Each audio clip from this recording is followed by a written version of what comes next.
चला तर मंडळी, बाहेर रेस्टॉरंट आणि ढाब्यावर मिळणारा हा महागडा पदार्थ आपण अगदी 50 ते 60 रुपयात घरीच बनवून तयार करू शकतो आणि तेही रेस्टॉरंट आणि ढाब्यापेक्षा जास्त चविष्ट आणि क्रिस्पी। तुम्ही देखील बाहेर जेवायला गेल्यावर स्टार्टर मध्ये हाच पदार्थ मागवता का? आता थांबा, नवऱ्याचे पैसे वाचू आणि रेस्टॉरंट पेक्षा भारी चना कोलीवाडा घरीच बनव। खास टिप आणि सिक्रेट मसाल्यांसोबत, त्यासाठी व्हिडिओ शेवटपर्यंत पहा। सर्वात आधी 1 वाटी छोले रात्री पाण्यात भिजत ठेवायचे। दुसऱ्या दिवशी सकाळी छोले छान टम्म फुलून आलेले त्याला एका पाण्याने स्वच्छ धुवून घेऊ। त्यानंतर प्रेशर कुकर मध्ये 2 ग्लास एवढं पाणी घालायचंय। त्याचसोबत भिजलेले छोले घालायचे। चवीपुरता मीठ घालून झाकण बंद करून घ्यायचंय। आता गॅस वरती कुकर ठेवायचा आहे आणि 2 शिट्या येईपर्यंत आपल्याला वाट बघायची। छोले जास्त शिजवायचे नाहीत आपल्याला, नाहीतर त्याचा गाळ होईल। 2 शिट्टींमध्ये अगदी परफेक्ट शिजतात। त्यानंतर गॅस बंद करायचा आहे। शिजवलेले छोले पाणी निथळून एका बाउल मध्ये काढून घ्यायचे। छोले 2 बोटांमध्ये दाबून चेक करून बघू, जास्त कच्चे देखील राहिले नाही किंवा जास्त देखील शिजलेले नाही। आता आपण एक छोटासा मसाला तयार करून घेऊया। सर्वात आधी एका बाउल मध्ये 1.5 चमचा तेल घ्यायचंय, 1 चमचा लाल मिरची पावडर, अर्धी चमची हळद, 1 चमचा धना पावडर, 1 चमचा गरम मसाला आणि त्यासोबत चवीपुरता मीठ घ्यायचं। छान चमचीच्या सहाय्याने मिक्स करून घ्यायचंय। सर्व मसाले आणि तेल छान एकजीव झालं की त्यानंतर आपले शिजवलेले छोले आता त्यात टाकून घ्यायचे। छोल्यांना देखील पूर्ण मसाला छान लावून घ्यायचा। तुम्ही ही प्रोसेस हाताने मिक्स करून देखील केली तरी देखील चालेल।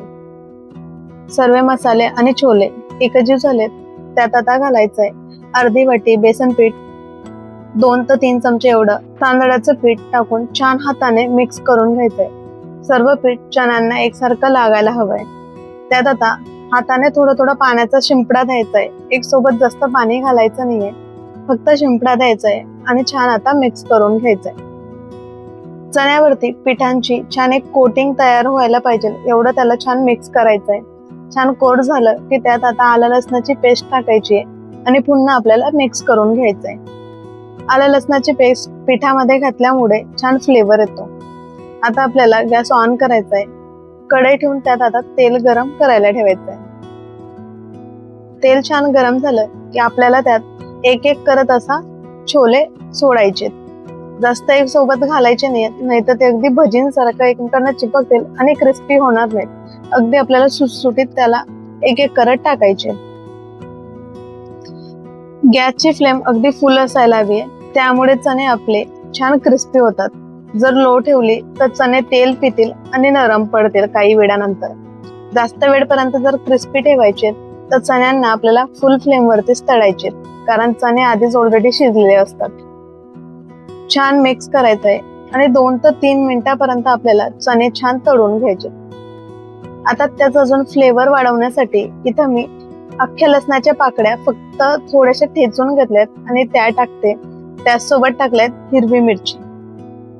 लसणाचा छान रंग बदलेला आणि लसूण क्रिस्पी होतील तोपर्यंत आपल्याला छोले आणि लसूण छान एक सोबतच तळायचे। टोटल आपल्याला इथं चणे तळताना 3 ते 4 मिनिटं द्यायची। 3 ते 4 मिनिटात तळून झाले की छान क्रिस्पी आणि चविष्ट असे आपले चना कोलीवाडा तयार होतात। याच पद्धतीने मी आता एक एक करत सर्व बॅच चना कोलीवाडा तळून घेते आणि एका बाउल मध्ये आता काढून घेते। तर तयार झाले इथं आपले रेस्टॉरंट आणि ढाब्यापेक्षा भारी क्रिस्पी आणि चविष्ट असे चना कोलीवाडा। आवाजाने तुम्हाला कळलंच असेल किती क्रिस्पी झालेत आणि असेच हे 3 ते 4 तास पर्यंत क्रिस्पी देखील राहतात। तुम्ही देखील आता बाहेर जाऊन जेवण करणं बंद करा आणि असेच छोटे छोटे टिप्स वापरून तुम्ही देखील असे चविष्ट रेसिपीज घरीच ट्राय करा। आणि चना कोलीवाडा कसे झाले मला नक्कीच कमेंट मध्ये कळवा। रेसिपी आवडली असेल तर व्हिडिओला लाईक करा, शेअर करा, चॅनलला सबस्क्राईब करायला विसरू नका। अशा छानशा रेसिपी सोबत पुन्हा भेटूया, तोपर्यंत स्वस्त राहा आणि मस्त खा।